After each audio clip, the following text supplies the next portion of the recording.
It was a hot summer night at the camp, and our room buzzed with excitement and nervousness. During the day, we engaged in our usual activities, but now, under the cover of darkness, we were about to do something forbidden and terrifying. Tom, the oldest among us, convinced everyone that summoning the Queen of Spades was just harmless fun, a campfire ghost story brought to life. Sitting in a circle, our faces were lit by the flickering light of a single candle, unaware of the horror that awaited us. Tom explained the ritual. We need a mirror, a deck of cards, and complete darkness.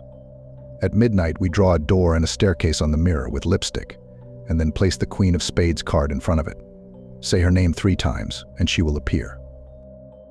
Despite our growing unease, we decided to proceed. We found an old mirror, a tube of red lipstick, and an old deck of cards. When the clock struck midnight, we drew the door and the staircase on the mirror, our hands trembling.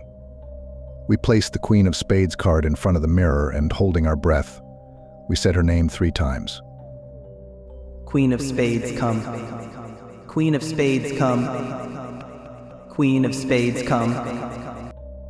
At first, nothing happened. We stood in tense silence, listening for any sound. Suddenly, the candle started to flicker, and we were engulfed by an icy cold. Something moved in the mirror. Shadows on its surface began to swirl and twist, forming the silhouette of a woman with empty black eyes.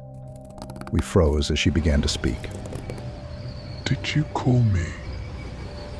Her voice sounded like the rustling of dead leaves. Tom, trying to remain calm, stepped forward and said, We just wanted to see if you were real. Her face twisted into a malevolent smile. Now you will find out. Suddenly, the mirror cracked and the candle went out. The room was plunged into complete darkness. We heard heavy footsteps approaching us and a sinister whispering. Someone screamed and panic ensued. We stumbled around in the dark, trying to find a way out, but the doors and windows seemed to be sealed shut. I felt icy fingers touch my shoulder. Turning around, I saw her. Her eyes were 2 bottomless voids sucking in the light. I couldn't move, I couldn't scream. Only fear and terror paralyzed me.